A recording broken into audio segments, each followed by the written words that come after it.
Bonjour et bienvenue à l'Usine Podcast, un podcast qui démystifie le monde de l'entraînement fonctionnel et vous donne les clés pour bouger mieux, performer plus et vivre pleinement. Hey, salut, je suis avec Coach Marc aujourd'hui. On fait un épisode spécial de questions et réponses. Donc, on répond à vos questions qu'on a reçues. Donc, ça va nous faire vraiment plaisir de répondre à ça. Vous allez voir, on a sorti des bonnes réponses avec des bonnes questions. Donc, bon podcast. En passant, là, les questions, on les a survolées rapidement, mais on n'a pas trop de préparation. Là. Fait que c'est comme des réponses on the go. Là. On fait avec ce qu'on a et nos connaissances. C'est le même qu'on va fonctionner nous autres. Donc, première question. C'est quoi la meilleure fréquence pour m'entraîner si je veux perdre du gras, mais garder ma masse musculaire? Honnêtement, je pense pas qu'il y ait des chiffres magiques dans le principe que ça tout va être relatif à l'intensité puis le temps disponible par la personne qui veut le faire. Habituellement, grosso modo, c'est 3 fois par semaine que tu bouges. Tu vas avoir des résultats plus rapidement. Mais quelqu'un qui bouge juste 2 fois par semaine va avoir des résultats aussi, mais à plus long terme. Ça va prendre un peu plus de temps.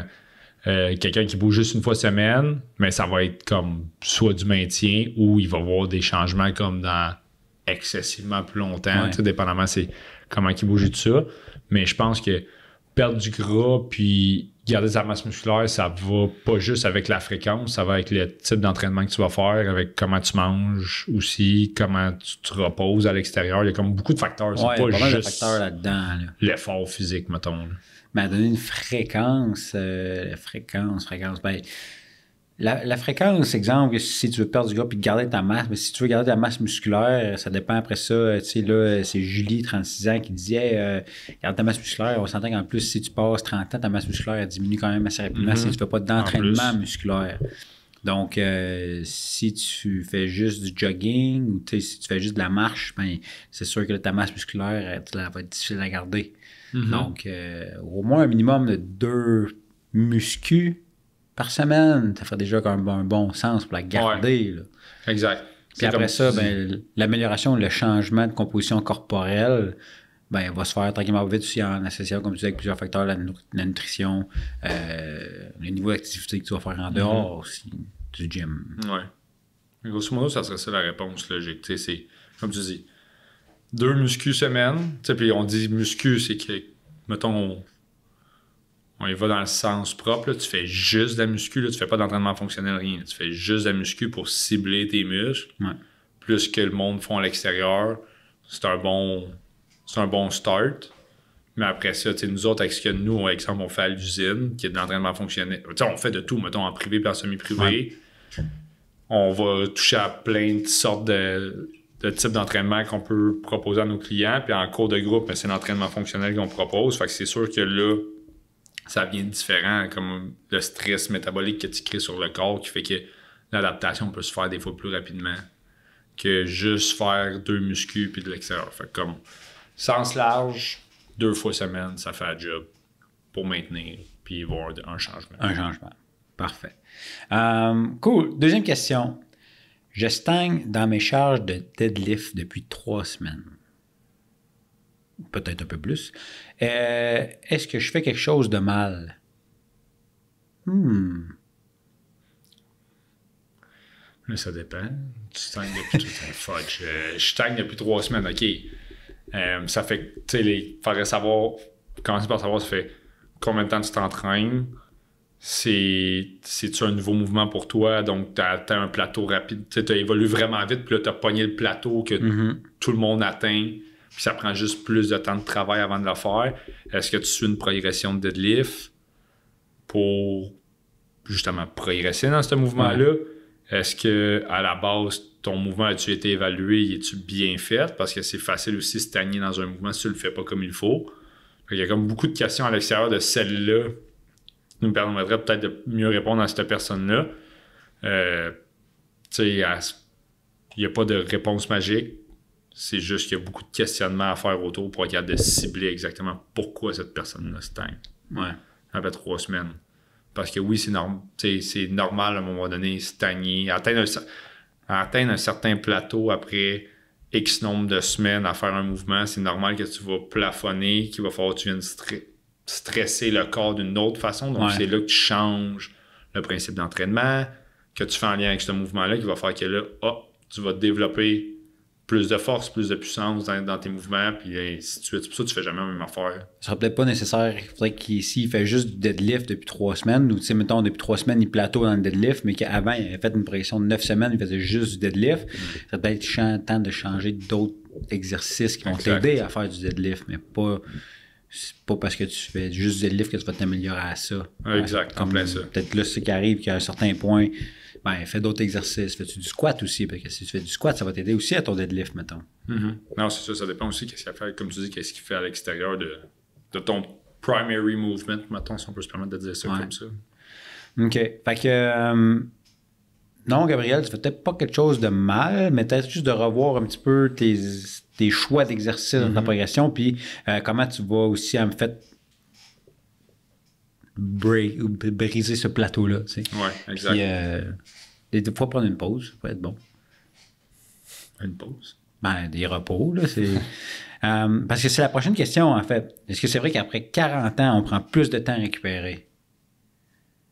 Ben oui, en fait, plus tu vieillis, plus ton corps a besoin de temps. En fait, ton temps de récupération n'est pas le même, puis tu peux pas te permettre de récupérer comme tu avais 20 ans. Mm-hmm. En fait, puis quand je dis ça, c'est pas nécessairement juste avec le temps, mais c'est le principe que tu utilises pour récupérer. Tu sais, je veux dire, on avait 20 ans, là, tu sortais le vendredi soir, tu brossais, tu te levais le samedi matin, tu allais t'entraîner, puis comme, OK, ouais, je peux ressortir le samedi soir, brosser, puis il n'y a pas de stress. Puis à 40 ans, tu peux pas faire ça. Tu es à côté dans ton lit pendant 3 jours en ligne si tu décides de vivre ce mode de vie-là. Fait que le principe de repos, de récupération est juste en lien avec l'entraînement est un peu le même. C'est plus tu vieillis, plus la récupération puis le temps de repos est important, en fait. C'est pas nécessairement que c'est plus lent. Oui, il est un peu plus lent, mais c'est juste qu'il faut que tu y accordes plus d'importance pour que tu gardes le même range qu'est-ce que tu avais.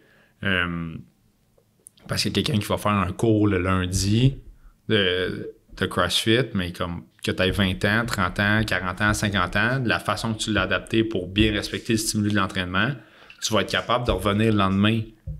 Mais après ça, est-ce que tu as bien dormi? Est-ce que tu as bien mangé? Est-ce que tu as fait un cool-down après pour aider ton muscle à récupérer? Mais plus tu vieillis, plus cette séquence-là est encore de plus en plus importante pour garder le même rythme que le jeune de 20 ans. Lui, il fait « je m'en fous de faire ça, j'ai pas besoin, je suis jeune ».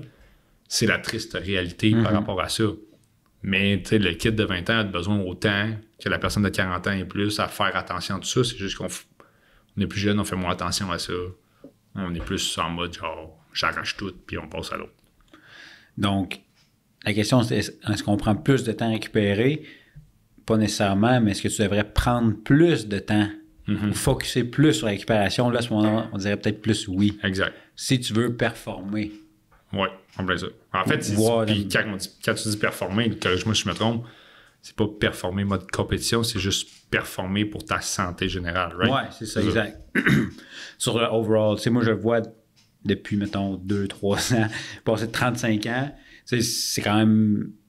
Je prends plus de temps ou de journées comme vraiment off à rien faire, puis je vois pas nécessairement un déclin dans mes capacités, mettons. Oh, oui, non, c'est sûr. Mais on voit vraiment une différence entre, tu sais, focusser sur la récupération, c'est autant focusser sur la nutrition que justement rien faire ou prendre qu'est-ce que je fais aujourd'hui, juste OK, je suis venu 2-3 jours de suite, ben là, mon corps a besoin d'une journée plus tranquille pour faire juste des pas, mettons. C'est bien de le faire. C'est pas, je pense qu'il faut enlever la mentalité de si je bouge pas, c'est pas correct, mon corps j'y nuit ou je vais perdre toutes mes gains. Non, le corps a besoin autant de repos que d'efforts pour évoluer. More is better, pas tout le temps, en termes d'entraînement. Exact. La récupération. 100%, d'accord. Optimise le repos pour maximiser les gains. Oui. Ça m'a pris du temps de comprendre. Je me cite moi-même. Cool. Fait que le repos, bon, même 40, là, honnêtement, 30 ou même à 25, là, pense à récupérer plus, puis tu vas voir que tes performances vont être encore meilleures.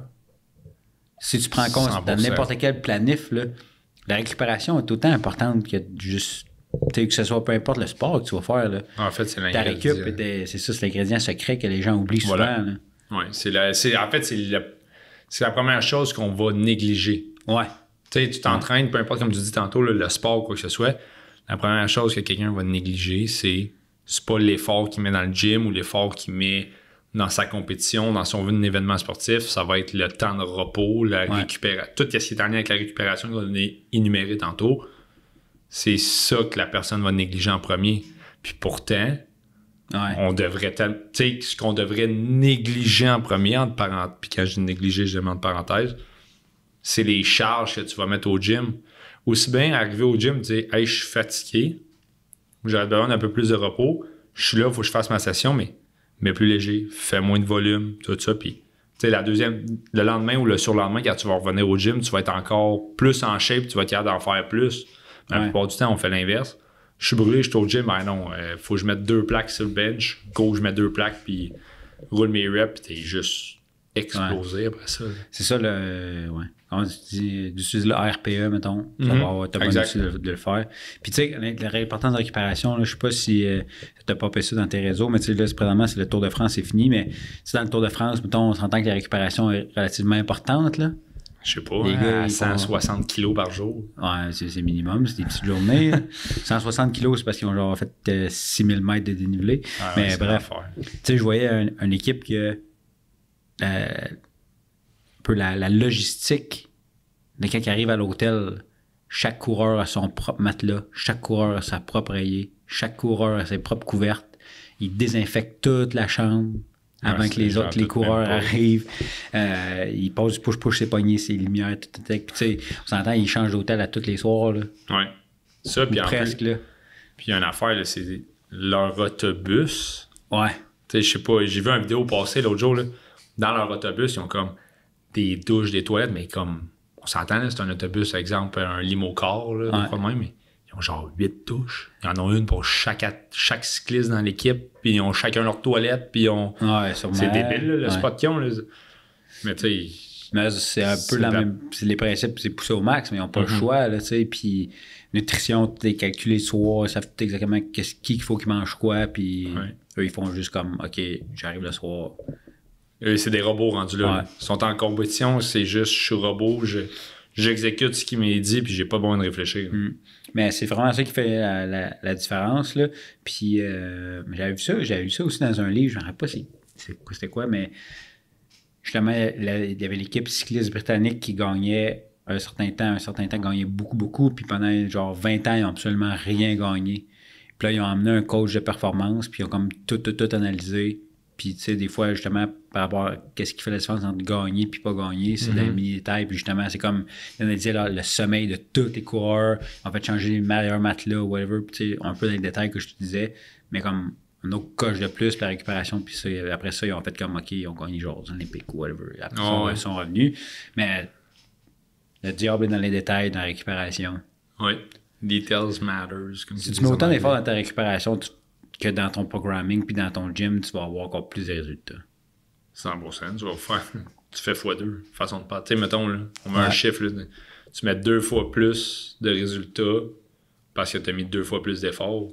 Tu as pris tes 2 constantes qui sont importantes. C'était ça pour la récupération. Prochaine question. J'ai entendu dire que faire du cardio après l'entraînement nuisait à mes gains musculaires. Mais qu'est-ce que t'en penses? Mais quel beau mythe. Ah ouais, pourquoi? Quel beau mythe. Ben, dans le sens que... En fait, ce qui va nuire à ton développement musculaire, c'est le type d'effort que tu vas faire. En fait, le type d'exercice enchaîné avec le type d'effort, enchaîné avec l'intensité, enchaîné avec le volume, enchaîné avec la récupération, la nutrition et ainsi de suite. Tu sais, comme on peut déplatérer longtemps. Faire du cardio après, là, ça nuit pas. C'est qu'est-ce que ça fait? C'est que ça augmente ta dépense énergétique. Donc, tu as brûlé plus de calories.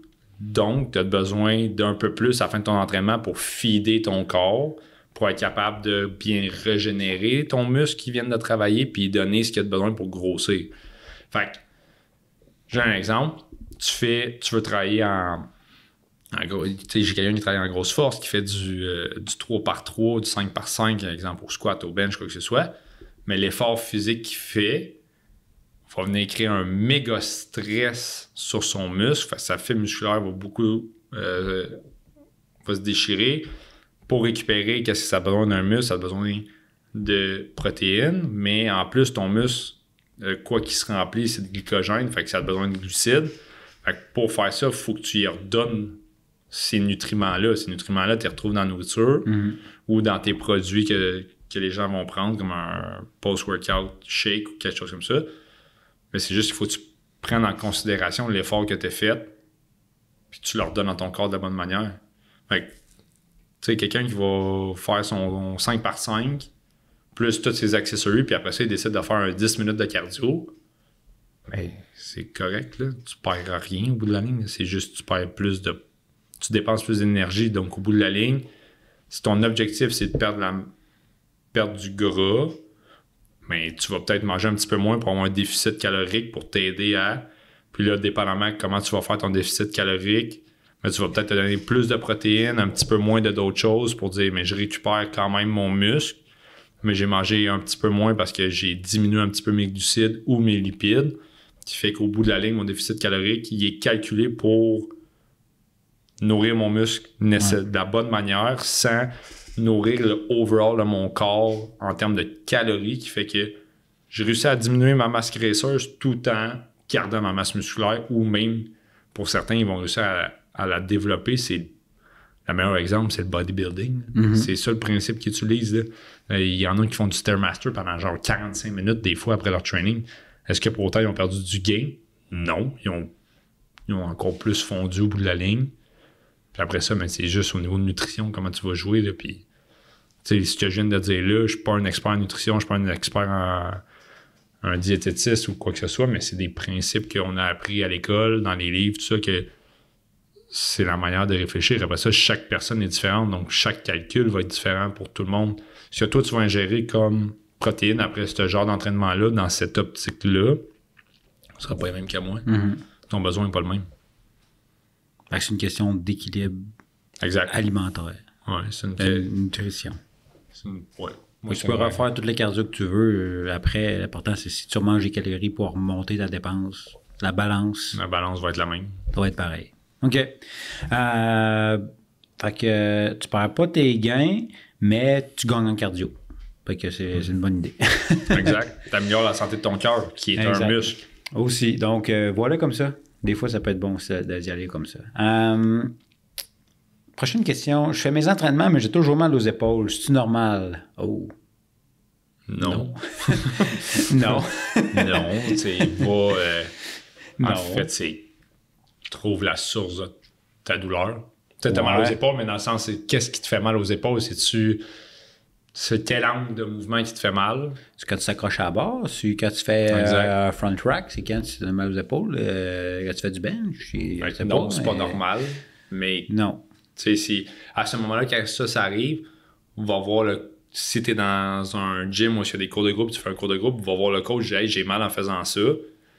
La personne, elle va pouvoir te trouver une solution pour faire changer le mouvement pour bien bouger à la base. Ou elle va carrément juste changer carrément le mouvement à 100% et dire comme hey, c'est pas une bonne idée que tu fasses ça. On va travailler un autre muscle aujourd'hui. Puis on va aller analyser un petit peu. Elle va peut-être faire des recherches après ça pour être capable de te répondre, ou elle va carrément te dire ouais, là, la manière qu'il y a du bouge, ça peut s'en aller vers tel genre de blessure ou quelque chose comme ça. Je te conseille fortement d'aller peut-être voir un physio ou un chiro, peu importe, pour t'aider à neutraliser la problématique, la douleur que tu as. Fait que, tu sais, je veux dire, non, t'as mal, pousse pas au travers. Là. À part si t'es en plein milieu d'une compétition, ça, c'est un autre monde, là. C'est pas pareil. Là. T'es en train de t'entraîner, pour rester en santé. Puis même, tu t'entraînes pour compétitionner, t'as mal, arrête, consulte, assure-toi que tout est correct. Là. Mais c'est pas, tu sais, je fais toujours ici un peu la différence. Les gens disent, puis ça me fait rire aussi dans le sens que j'ai mal aux épaules, je vais prendre une pause. Ouais, t'as les épaules, mais t'as aussi des jambes. C'est pas mal, le truc que tu peux faire, même si t'as mal à l'épaule, continue de bouger. Il faut que ça reste. Ouais. C'est comme tout arrêter, ça va empirer. Là. Je pense que le message, quelqu'un va voir le physio, il fait comme arrête pas de bouger, on va juste comme adapter. Mais continue à bouger, parce que veut pas de bouger aide quand même aussi à la récupération souvent des blessures. Exact. La plupart du temps. Donc, est-ce que c'est normal? Ça peut arriver, mais demande une adaptation, check investigue un petit peu plus dans ta question, Karine. C'est ta question. Prochaine question. Combien de temps ça prend avant de vraiment avoir une transformation physique? Plus général, un petit peu, ça. Oh boy, ça. Combien de temps ça prend? Ça va juste dépendre combien de temps tu es capable de ne pas manger. En fait, ça va dépendre de ton horaire. Mettons, comme la joke que tu viens de faire, c'est plus, ça va dépendre de ton horaire.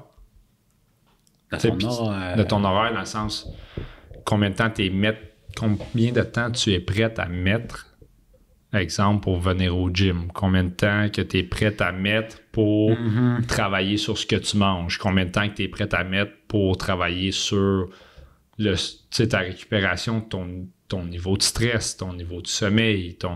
Il y a tellement de facteurs qui affectent le changement corporel qui fait que ça part de ta volonté de vouloir faire un changement réel. Et non pas juste dire hey, je vais me mettre à aller au gym 2 fois par semaine. Puis là, tu commences, puis la plupart du temps, si t'es pas bien encadré, si t'as pas il y en a pour qui ça prend pas juste un encadrement, mais de l'encouragement autour, un soutien. Si t'as pas de soutien, mais tu vas le faire pendant 3 semaines, puis après ça, tu vas arrêter. Là. Fait que de là, l'importance de bien s'informer quand tu veux partir sur un changement, qui est quand même un changement, je vais dire, un gros changement, là, un changement corporel. Je veux dire, il y en a pour qui c'est perdre 5 livres, puis il y en a pour qui c'est perdre 100 livres. Dans les 2 cas, c'est un gros changement. Là. Je veux dire, tu peux pas faire ça en claquant des doigts puis à juste espérer que ça se passe en faisant un petit changement dans ta routine. Donc, c'est de s'informer, de s'asseoir avec les bonnes personnes, de poser plus de questions. Tu sais, avoir cette personne-là devant moi, tu as 1001 questions, il faut que tu y poses pour être capable de bien cerner les bonnes solutions, les bonnes pistes pour pouvoir trouver les bonnes solutions, parce qu'il n'y a pas juste une solution à un changement corporel, là, il y en a plusieurs. Puis c'est de savoir lesquels qui mix and match ensemble. Qui va donner les résultats optimaux. Puis moi, souvent, quand les gens viennent me voir, puis ils font quand même, moi, je vois ça comme perdre 50 livres, je suis comme, OK, ça t'a pris combien de temps à les gagner, ces 50 livres-là? Ben, genre 2 ans. OK. Ben, là, tu viens comme de pogner le top de la montagne, ça a pris 2 ans de la monter. Sainement, ça va peut-être te prendre un petit peu moins de 2 ans de descendre, tu sais. Mais ça va prendre... Si on veut que ça perdure, parce que tu peux te faire perdre 50 livres en 3 mois, là. Mais je te garantis que tu m'aimeras pas, puis ça durera pas longtemps ton affaire. Puis ça sera juste pas sain non plus. Ben non, c'est ça, exact. Là. Fait que, tu sais, c'est poser la question. Fait, la question, c'est combien de temps ça prend avoir une transformation physique. Ça va dépendre de qu'est-ce que tu recherches comme transformation physique, puis qu'est-ce que tu veux apporter. Puis 2, ben, dis-toi que ça va prendre plus de temps que qu'est-ce que tu penses tu veux le faire sainement. 100% d'accord. Il y a toujours des shortcuts, mais tu sais, les pilules miracles, on ne croit pas trop, nous autres. Ça existe pas. Ça existe. S'il y a quelqu'un qui dit que ça existe, dis-toi qu'il y a quelque part, c'est que ça va t'amener un autre problème. Ben, la plupart du temps, c'est ça. Fait que, voilà, c'était pour répondre à cette question-là. Fait que, combien de temps ça prend? Ça varie. C'est la réponse un peu vague, mais on t'a expliqué les facteurs un petit peu à prendre en considération. Autre question. Est-ce que c'est mieux de s'entraîner le matin ou le soir? Oh. Ça dépend. Ça dépend de... Ça varie encore. Non, le midi, prends pas de chance, viens le midi. Non, mais ça dépend de ton horaire. Ça dépend de où que tu te sens le mieux aussi pour le faire. Tu sais, moi, je me prends un exemple. Je me sens mieux à m'entraîner dans les alentours de 10 heures. Mon horaire de travail me permet de pouvoir m'entraîner plus vers 10 heures. Puis c'est une adaptation que ça prend. Je me suis déjà entraîné à 6 heures du matin pendant 3 mois en ligne, mais il a fallu que je m'adapte. Puis un coup, j'étais adapté. Là, j'étais capable de le faire. Tu me demandes demain matin, viens t'entraîner à 6 heures. Oh, ça va être difficile parce que je suis pas adapté, je suis pas prêt à le faire. Comme aussi niaiseux de m'entraîner à 4h30. C'est pas une heure bizarre s'entraîner à 4h30, mais mon corps, je suis juste pas capable. Mon corps s'est mis en mode déjà, hey, c'est le temps que tu relaxes, puis tu te prépares pour ta journée de demain déjà. Donc, ça dépend de ta réalité, ça dépend de ton horaire. Tu sais, c'est legit, le mot important, c'est ça dépend de ta réalité. C'est la phrase à retenir parce que tout le monde est différent, tout le monde réagit différent, puis... Je pense que ça dépend aussi du output que tu veux donner à ton entraînement. Selon moi, mettons, pour avoir fait les deux, pour entraîner, mettons, à midi, puis mettons, à 6h ou à 5h, si l'entraînement était de tester un RM, mettons, le tester à 5h ou 6h le matin, c'est sûr que j'ai pas le même score qu'à midi, mettons. Ouais, mais si, mettons, tu t'entraînerais tout le temps à 5h ou à 6h, tu penses pas que tu serais hâte de faire le même score qu'à midi? Man, tu t'entraînes à 6h, je me lève à 5h30. Mais c'est... Oh, OK. Fait tu comprends? Elle est là, la différence. La différence, c'est ton erreur, entre parenthèses, dans le sens que... Ça dépend, comme je dis, ça dépend de ton output de l'entraînement que tu veux donner. Ouais. Tu sais, il veut dire, si tu vois, hey, aujourd'hui, j'ai un RM à faire dans mon training, j'ai un One Remax à tester, puis tu sais que ta seule plage horaire disponible, c'est 6 heures, puis tu as un résultat optimal, ben peut-être mets ton cadran une bonne heure avant, là. Ouais. 1h30, là, même une heure et demie pour ouais. avoir le temps de te réveiller comme il faut, le temps de, à la limite, prendre un plus gros déjeuner que juste un fruit to go, mettons, puis un shake. Puis encore là, il y en a gros du monde qui viennent sûrement puis ils déjeunent pas, puis c'est bien correct. Mais tu sais, c'est comme, là, si ton output de ton training, de l'objectif de ton training, c'est de performer, ben, peut-être adapte ton réveil en conséquence. Exact. Mais si je fais comme, hey, moi, je veux juste m'entraîner pour m'entraîner, ben, que je vienne à 6h ou à 4h le soir, mon paiement est fait. Là, ouais, non, exact, c'est ça. Comme tu Puis c'est exactement ça. Ça va dépendre de ton objectif. Est-ce qu'il y a des meilleurs moments pour le matin ou le soir? Ça dépend de ton horaire. Ça dépend qu'est-ce que tu veux, qu'est-ce que tu recherches comme performance ou qu'est-ce que tu veux atteindre comme objectif de training. Mais sinon, après ça, c'est qu'est-ce qui est le mieux, c'est selon qu'est-ce qui fit le mieux pour toi dans ton horaire. L'important, c'est de le faire. Je pense que c'est ça la leçon. Oui, c'est de le faire, puis de le faire pour toi, pas de le faire. Non, c'est ça. Puis de comprendre justement que si tu fais comme, hey, moi, aujourd'hui, je suis arrivé au gym, je réserve à 6 heures. Ah non, c'est un RM de back squat. Ben, sois réaliste, puis attends-toi pas à battre ton record parce que c'est pas ton heure, puis tu n'as pas fait en conséquence de. Exact. C'est juste de comprendre ça. Je pense que ça peut avoir un certain impact aussi, mais il n'y a pas vraiment le meilleur moment le matin ou le soir. Ça dépend vraiment de chacune des personnes, puis de qu'est-ce que tu veux retirer de ton entraînement aussi. Ouais. Parce que, tu sais, moi, perso, c'est pas rare que donc, quand je fais mes entraînements courts, c'est pas rare que je me lève, puis je pars. Genre, legit, comme 15 minutes entre les deux. Mais tu sais, je sais que là, c'est comme plus tranquille, c'est pas des gros sprints, puis je sais que je pars pour un bout, puis c'est pas dramatique, mais l'important, c'est juste que ça soit fait. Tu sais, mais par exemple, si j'avais un autre type d'entraînement, ben, je changerais peut-être. Tu changerais peut-être ton approche. Mais pour moi, j'aime mieux le faire le matin comme ça, parce qu'après ça, j'ai le restant de la journée de libre. À faire d'autres occupations, comme mon gazon, être avec ma blonde, ma fille, toute l'affaire. C'est ça, on a toute une vie, on fait pas rien que ça. On fait pas rien que ça, nous autres s'entraîner, là, donc, voilà, ça c'était notre réponse par est-ce que c'est mieux de s'entraîner le matin ou le soir. Mais ça, c'est une bonne question quand même qu'on se fait souvent poser.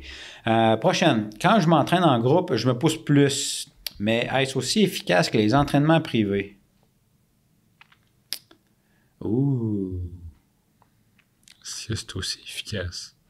Est-ce que le fait de te pousser plus, d'être plus craqué avec les cours de groupe et d'autres personnes autour de toi, ça va faire en sorte que c'est plus efficace que les entraînements privés ou est-ce que des fois, il y a juste le coach, puis là, des fois, tu es un peu mal à l'aise, puis finalement, tu pousses un peu moins?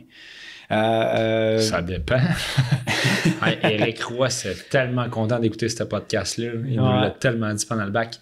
Mais c'est sûr que tu pousses plus. Mais tu sais, exact. Ça dépend. Ça dépend de la raison du pourquoi tu t'entraînes. Puis je veux dire, t'entraîner en privé avec un entraîneur, tu t'assures de tout le temps bien bouger, puis d'être dans le bon stimuli, puis de tout le temps être au bon moment, au bon endroit, au bon moment, façon de parler dans ton workout, tout ça, dans la séance d'entraînement que tu fais.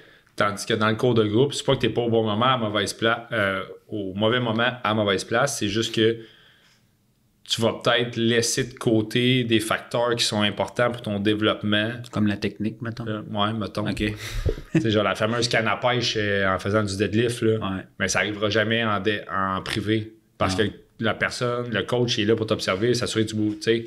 Oui, dans le cours de groupe, le coach est là pour ça, mais il y a 16 personnes à regarder au lieu de une. Puis ça veut pas dire que pendant que tu es dans le cours de groupe, que le coach vient de voir, il va dire « Hey, ton dos, ça serait bien que tu engages mieux tes latéraux, tes abdos, que tu gagnes, tout ça. » Ça veut pas dire que tu vas le faire. Tu vas peut-être juste penser à Alexandre qui est à côté de toi, puis tu vas faire hey, « Moi, il faut que je goal parce que j'ai le goût de le battre. » Fait que est-ce que tu as plus de progrès ou c'est mieux? Pas nécessairement. Ça va dépendre de ton objectif. Est-ce que c'est bien d'avoir des cours de groupe et de te faire pousser comme ça? Oui, c'est bon. Ça te permet de rester allumé et de vouloir dépasser tes limites, mais est-ce qu'il faut que tu dépasses tes limites 7 jours sur 7, que tu es dans la red line? Non, ça a été prouvé dans les dernières études. Il faut que tu sois capable de bien onduler ton entraînement pour dire que tu vas à l'intensité nécessaire pour développer ce que tu as développé, mais à un moment donné, c'est que tu n'es pas toujours à côté. Là. C'est comme si tu roules ton char tout le temps dans le cut-off avec le RPM. Ton char va t'offrir 1 an, même pas peut-être. Si tu fais ça avec ton corps, mais après ça, c'est là que les blessures y ressortent et tout ça. Fait que, non, tant qu'à moi, c'est bon de l'avoir, cette facteur d'entraînement de groupe, un petit peu le petit, la dynamique ou la edge un peu plus, la petite compétitivité qui peut s'installer nécessairement quand tu fais comment, il n'y en a pas de compétition, mais tout le monde veut ça quand même. Mais d'un autre côté aussi, ça va être comme hey, aujourd'hui, je sais pas, ça a donné que dans la séance, ben, j'ai parti au workout, puis là, je suis comme toujours, je savais que j'étais comme un peu le premier. Fait que je suis comme toujours resté premier, puis je me suis rassuré que personne fasse plus ou me dépasse. Donc, que je me suis vraiment donné au max. Mais si j'avais eu un coach, le coach aurait pu me dire « Hey, là, accélère. Sur ton bike, tu roules à 1000. Non, il faut que tu roules à genre 1200. Fait que dans le fond, dans ce cas-là, tu te serais peut-être un peu plus nuit parce que tu n'aurais pas comme poussé nécessairement tes performances ou tes capacités au maximum pour aller chercher un gain ou une amélioration. Ce qu'un coach en privé aurait pu te dire. Si tu avais fait le même training avec le one-on-one. Ça a les deux, effets. C'est ça, exemple que toi, tu prends un athlète, tu fais faire le workout one-on-one, exemple des qualifs, toi, tu le check, puis tu as tout time-framé chacun des mouvements. Tu vas avoir fait J'ai jamais fait ça. Non, t'as jamais fait ça. Tu sais exactement, il faut que tu fasses 15 reps à stick à chaque 30 secondes. Hey, OK. Hey, continue, tu l'as, t'as du lousse, t'as 10 secondes d'avance. Là, t'es en retard, rattrape, t'es en retard. Fait que tu sais, ça, ce coaching-là, ça a quand même un certain niveau aussi, puis ça peut te permettre de donner peut-être pousser plus. Mais de l'autre côté, si tu le fais ce même workout-là avec quelqu'un qui n'a pas les mêmes capacités que toi, qui a des capacités en dessous, tu ne seras jamais capable d'atteindre ces capacités-là d'avoir 15 reps pour 30 secondes, mettons. Oui. Parce que tu vas dire, OK, l'autre, je suis en avant de l'autre personne, donc là, je suis correct. Tu sais. C'est un peu ça que des fois qui est un peu touché, je trouve, dans le... Est-ce que je me pousse plus en cours de groupe? Des fois, on va avoir l'impression que oui, mais finalement, statistiquement, c'est que là que le coach va rentrer. Son importance, c'est qu'il va connaître toutes tes stats, comment tu es capable de bouger. Puis lui, il va être capable de vraiment plus te pousser pour rendre ton entraînement plus efficace. Oui. Selon moi. Donc, les deux, oui, tu vas avoir l'impression, mais tu sais, l'effet de motivation puis dynamique puis de cours de groupe, c'est super bon aussi. C'est bon pour la motivation de le faire. Est-ce que c'est des fois le truc le plus efficace pour les entraînements? Peut-être pas. De jumeler ça avec des entraînements privés, c'est peut-être ça le best aussi pour être sûr que tu sois capable de garder ta mécanique et ta technique des mouvements. Exact. Sur le long terme pendant les workouts. Fait que voilà, c'est un peu ça notre réponse. Pour quand je m'entraîne en groupe, je me pousse plus, mais est-ce que c'est aussi efficace que l'entraînement privé? Quand même. Prochaine question, puis tu en as parlé un peu dans la dernière question. Est-ce que je devrais toujours finir mes entraînements complètement brûlés / toastés? Non. À terre, sur le dos, en train de vomir. Non, puis ça, je pense qu'on en a déjà parlé aussi à travers les autres épisodes qu'on a déjà fait. Non, c'est l'ondulation de ton entraînement qui devient importante. Tantôt, tu en as parlé aussi, l'IRPE, c'est de respecter ça, c'est de respecter le stimulus de l'entraînement, respecter ce que ton corps est capable de donner aussi cette journée-là. Puis, comme je disais dans l'autre question, il y a des études qui sont cherchées qui ont montré les bienfaits d'onduler ton entraînement en termes d'intensité. Okay. Faut pas tout le temps que tu sois dans le red line, couché à terre à la fin, t'as pass out, tout ça. Mais il faut pas non plus que tu sois tout le temps dans la zone verte, que t'es comme, hey, c'est facile, j'aurais pu encore faire 8 rounds ou 20 minutes d'entraînement. Faut que tu saches bien manager ta semaine d'entraînement pour savoir quand tu peux en donner un petit peu plus, quand tu as besoin d'en donner un petit peu moins. C'est de là le principe aussi que CrossFit avait amené quand ils ont commencé, du 3 on, 1 off, 2 on, 1 off dans ton ondulation d'entraînement, où est-ce que tu faisais 3 jours d'entraînement, tu prenais une journée d'active recovery ou repos complet, tu faisais 2 jours d'entraînement, puis là, tu prenais ton dimanche 100% off. Puis, fait que là, ça a tout été comme le guideline que CrossFit a suivi, puis il y a du monde qui ont pris ce principe-là, puis qui sont venus le tweaker un petit peu pour chaque personne qu'eux ils entraînent, tu sais. Ou aussi, si tu vas le modifier selon la réalité de tout le monde a un horaire de travail, un horaire de vie, je devrais plutôt dire, différente. Fait que, il y a des moments que c'est fait pour aller dans le red line, dans le red zone. Il y a des moments que c'est fait pour rester dans la zone jaune, zone verte. Il n'y a pas de... Il n'y a pas de recette parfaite. Tu sais, écrit que tout le monde... Il faut que tout le monde suive ça. Non, parce qu'on est tous différents comme êtres humains, mais l'importance pour répondre à cette question-là, c'est si tu finis toujours la langue à terre, sur le bord de pass-out, pose-toi des questions à savoir qu'est-ce que tu fais de pas correct dans ton entraînement. Pose-toi des questions à savoir si ce que tu fais comme entraînement est correct aussi. Parce que c'est pas normal que chaque fois tu viens. Surtout les personnes qui. On en a ici qui viennent comme 4 jours consécutifs, mettons, des fois 5. Là.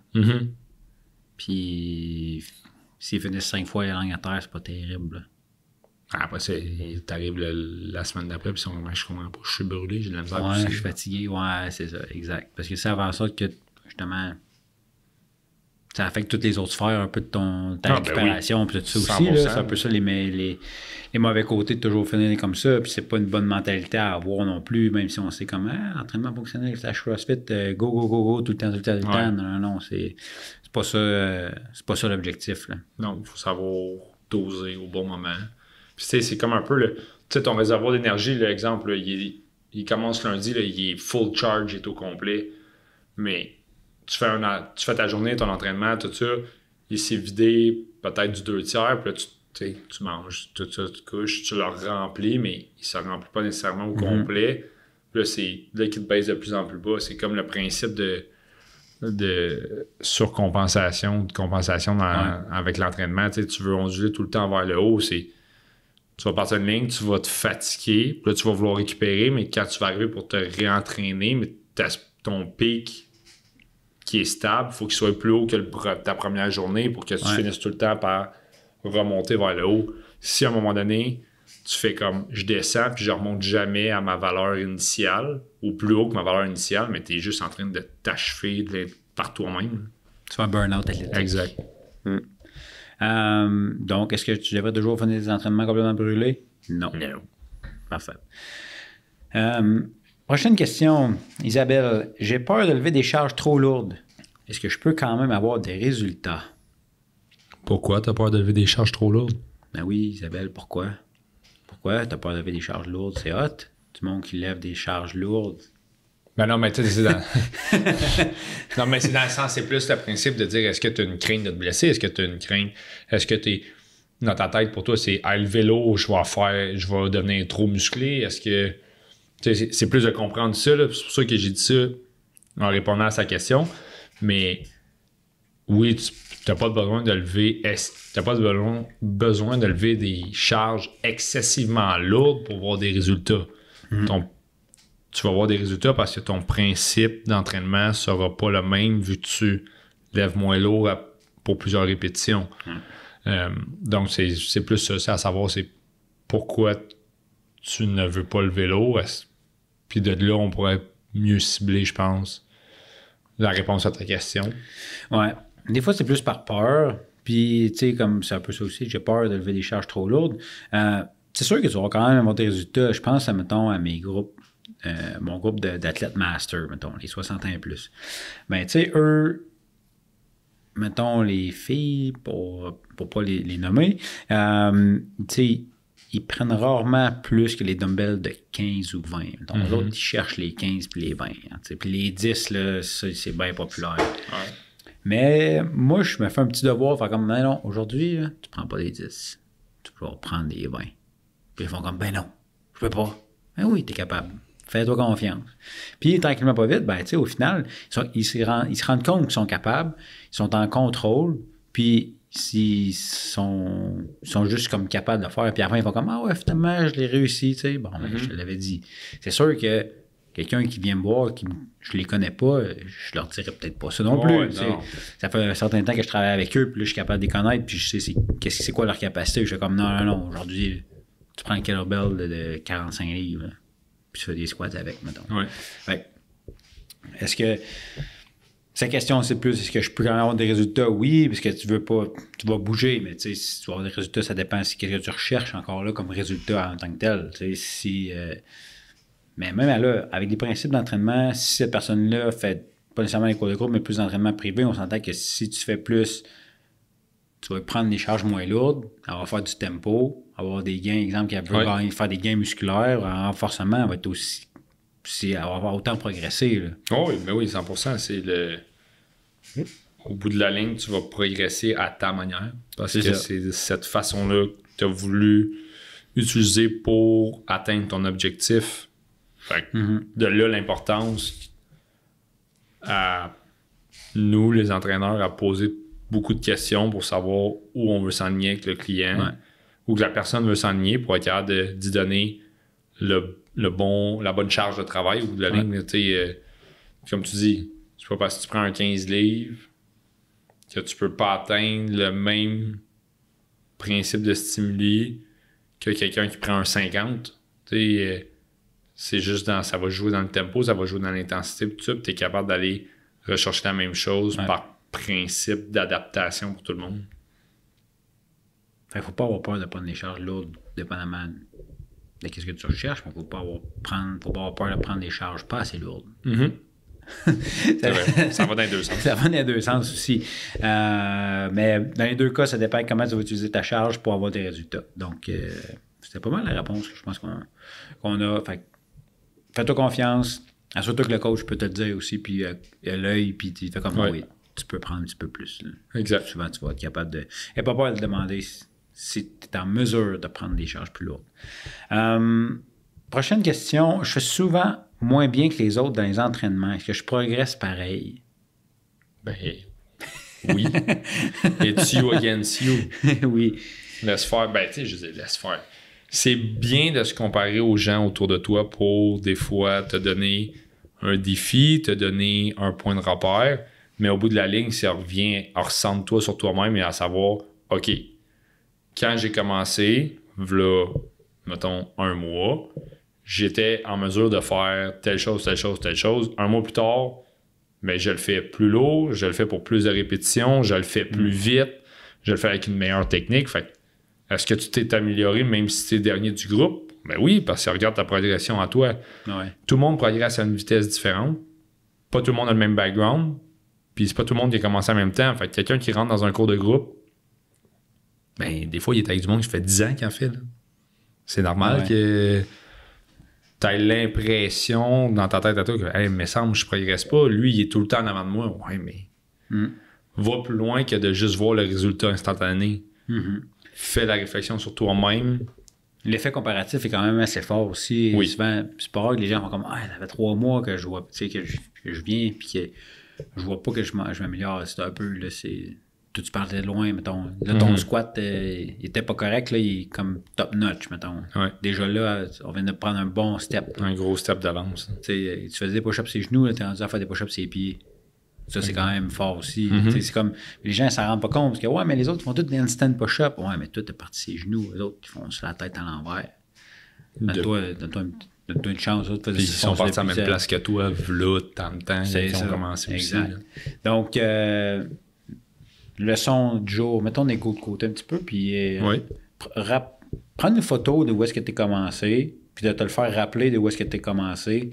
Ça va vraiment t'aider aussi à faire comme, hey, ah oui, vraiment, je progresse. Ça peut juste être genre, hey, je venais, j'avais des problèmes d'épaule, j'avais mal aux épaules, à je viens 6 mois encore, je fais pas nécessairement des charges plus lourdes, mais j'ai plus mal au dos, j'ai plus mal à l'épaule. Ça peut être juste ça. Juste ça, mais puis c'est un excellent progrès, juste ça. Fait qu'il faut pas s'en faire à se comparer avec les autres. Check ce que toi, tu veux mesurer. Mesure ce qui est important pour toi, je pense. Oui. Ensuite, qu'est-ce qui est un bon objectif réaliste pour quelqu'un qui commence de zéro? Oh. Bonne question, ça. Je suis pas certain de... Ben, en fait, de mon côté à moi, il n'y a pas de réponse à donner à ça dans le principe que ça dépend. Ça dépend de ton background, ça dépend de la raison du pourquoi tu es venu te mis le pied dans le gym, ça dépend qu'est-ce que tu as fait avant, ça dépend ce que tu veux faire dans le futur. Je pense que mettons, je reformule cette question aussi, c'est qu'est-ce qui serait un point à prioriser pour quelqu'un qui part de zéro? Je te repose la question de cette façon-là.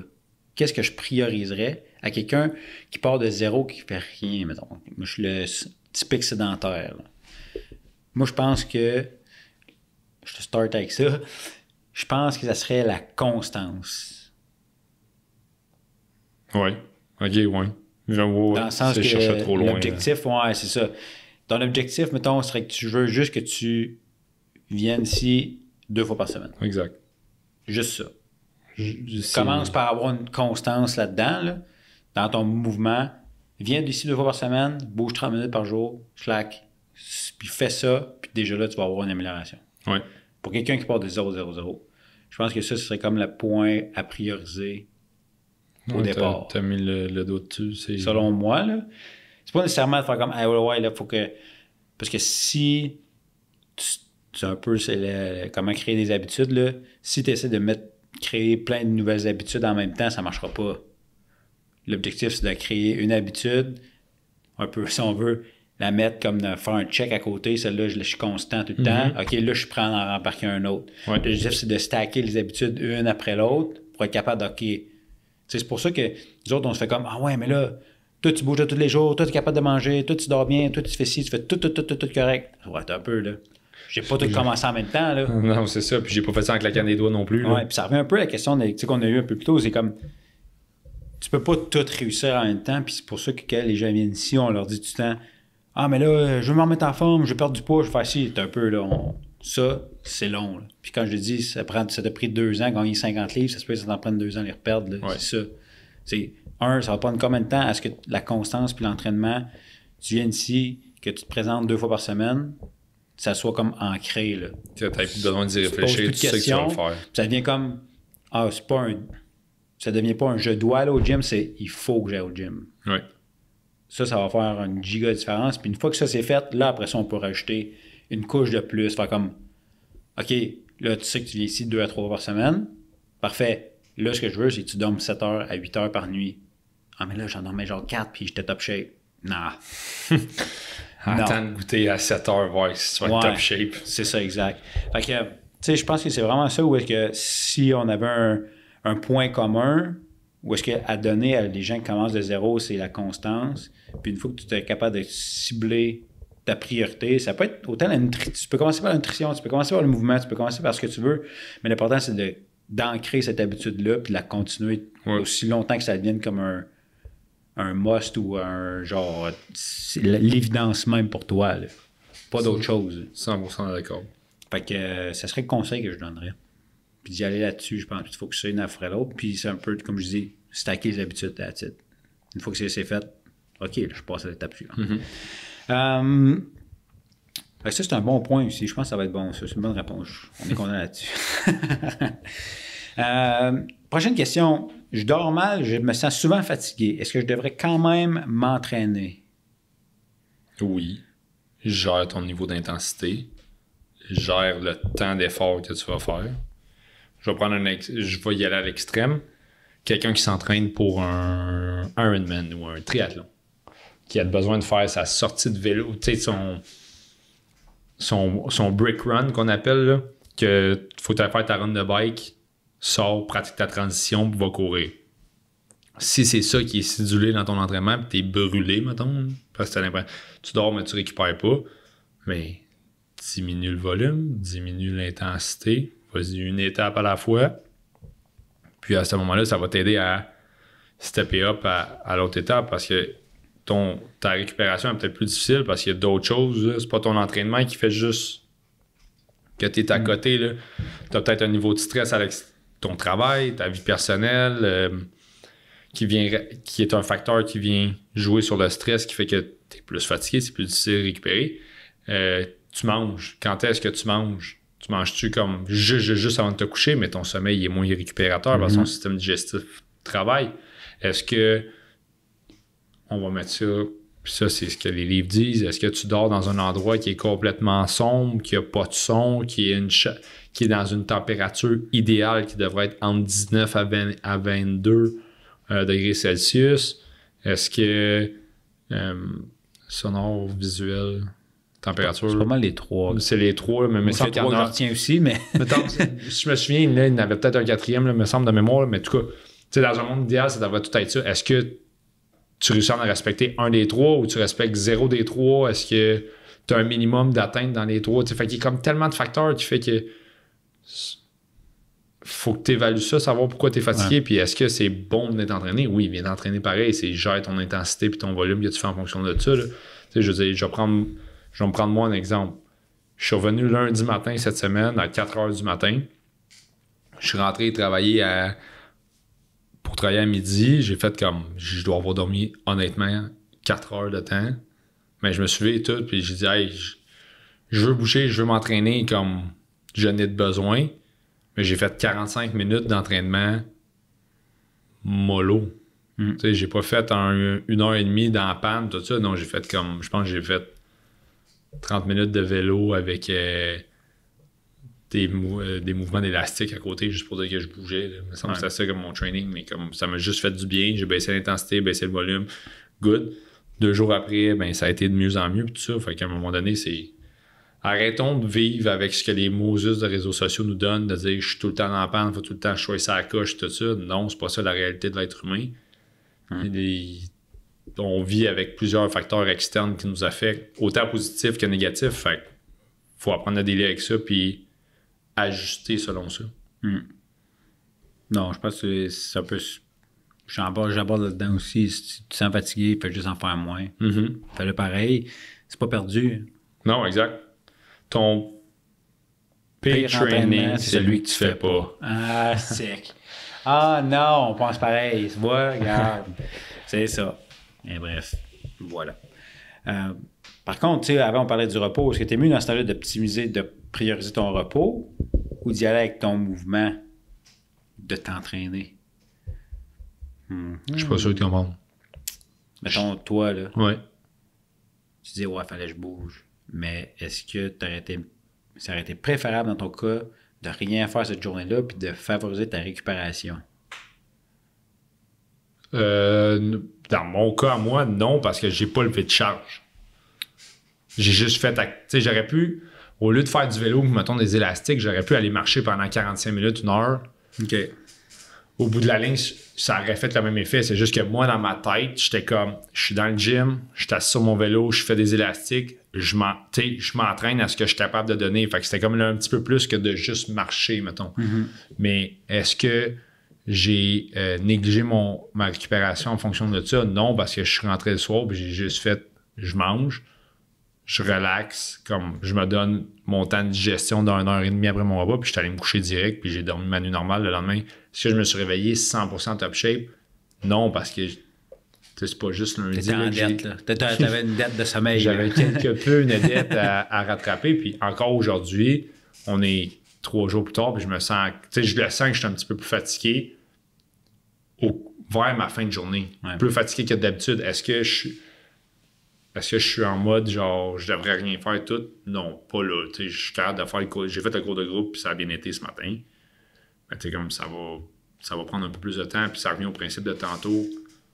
Quand la question de 40 ans, est-ce que c'est plus long à récupérer? Je n'ai 33, ben oui, c'est plus long à récupérer que quand j'en avais 25. Fait que c'est là l'importance de faire attention à tout autour de ça. Est-ce que On va en prendre une petite dernière. Parfait. Je la trouve super intéressante, celle-là. Comment je peux rester motivé quand j'ai pas de résultats rapides? Je trouve que la rapide est quand même une importance là-dedans. Mais comment est-ce que quelqu'un peut rester motivé s'il ne voit pas de résultats? Ça dépend à la base, c'est quoi ton objectif. Tu l'as dit par toi-même tantôt, tu sais, quelqu'un, quand tu as donné l'exemple du 50 livres à perdre, en combien de temps tu l'as pris? Moi, je pense que l'importance, c'est l'encadrement qu'on va donner à la personne en lien avec son objectif, puis de faire comprendre qu'il y a un processus à faire, puis qu'il est dedans. Puis, il faut voir chaque petite victoire, dans le sens que quelqu'un qui veut perdre du poids, exemple, là, ça veut pas dire que parce qu'il embarque sa balance après je vais y aller un peu plus loin, là, après un mois d'entraînement, qu'il va avoir perdu 5 livres. Parce qu'au bout de la ligne, tu peux peut-être avoir perdu 5 livres de gras, mais tu as pris 3 livres de muscle, fait que tu as juste perdu 2 livres. Fait que de là, l'importance d'avoir plusieurs données. Exemple, si je prends juste l'exemple du poids, là, d'avoir plusieurs données, donc le pourcentage de gras qui va aider ici. Mais c'est de voir aussi les petites victoires à dire, bon, mais regarde, ton objectif, toi, c'est de perdre du poids. Tu faisais absolument rien. Tantôt, tu as parlé de constance. Mais là, tu viens 2 fois par semaine, même voire 3, peut-être pour certaines personnes. C'est plus. Tu viens plus de reculons en disant, il faut que j'aille au gym. Non, c'est même toi qui me textes pour me dire, c'est quand notre training cette semaine, genre, j'ai hâte de revenir. Fait tu sais, c'est de voir, pour aider quelqu'un à rester motivé, c'est de voir chaque petite victoire qui a été acquise au courant du processus. Ouais. Puis c'est de rappeler aussi c'est d'être 100% honnête, je veux dire. Moi, en tant qu'entraîneur pour mes clients privés, puis autant la gang quand je coach les cours de groupe, c'est de rester fair avec les gens à dire, hey, comme ton objectif c'est ça, c'est good, lâchez pas, t'es en fonction d'avoir, ça arrivera pas demain matin, là, je dis, puis je serai jamais la personne qui va te vendre du rêve en disant, hey, dans 2 semaines, là, tu vas snatcher 300 livres. La personne a de la misère à lever à bord tout seul. Non, chaque chose a une étape, puis c'est au début, les choses arrivent tout le temps un petit peu plus vite.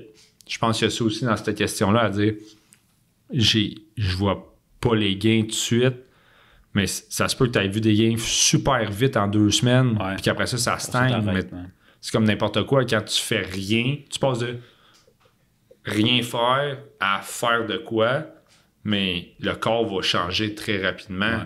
C'est après l'évolution de l'enfant. L'enfant n'est pas capable de parler au début. Quand il est bébé, il dit des sons, puis là, tout d'un coup, il se met à parler, mais quand il se met à parler, là, c'est exponentiel. Là, ses phrases sont pas coordonnées, rien. Puis à un moment donné, comme, ça se coordonne, puis on est capable de le comprendre, puis à un moment donné, c'est comme ça freine.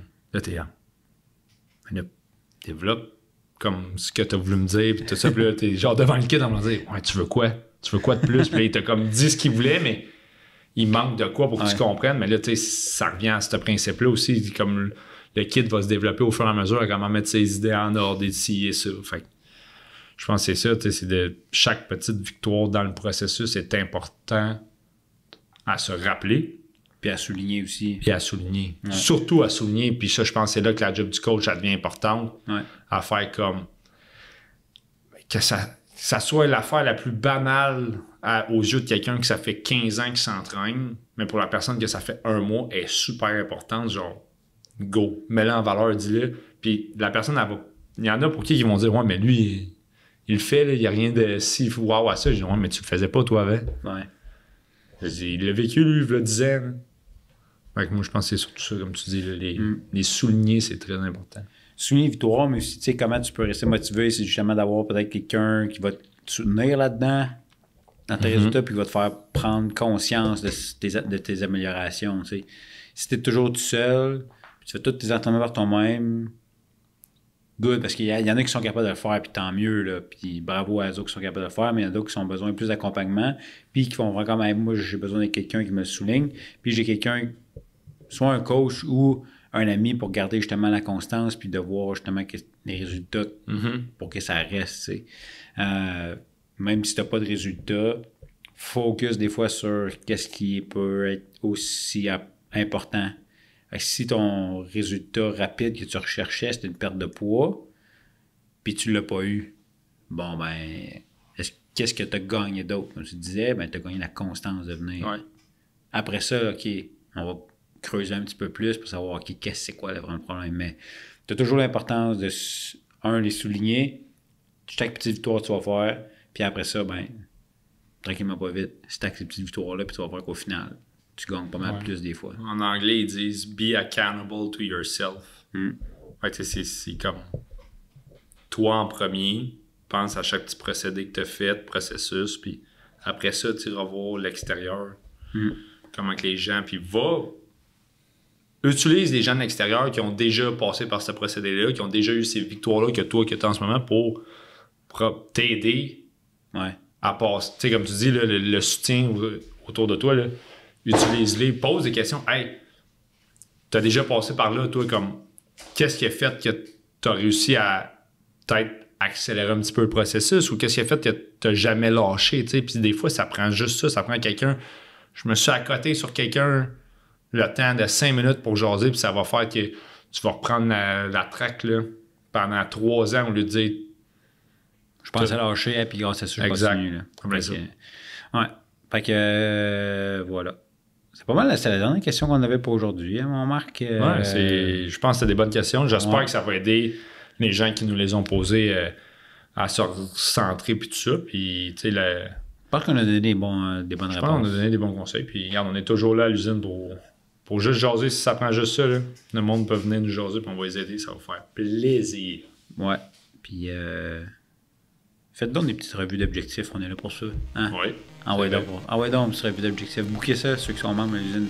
Bouquez votre revue d'objectifs. Écrivez, textez à votre coach. Vous dire, hey, je peux-tu m'asseoir avec toi 15 minutes? On va jaser. On est fait plaisir. Cool. Hey, merci, mon Marc.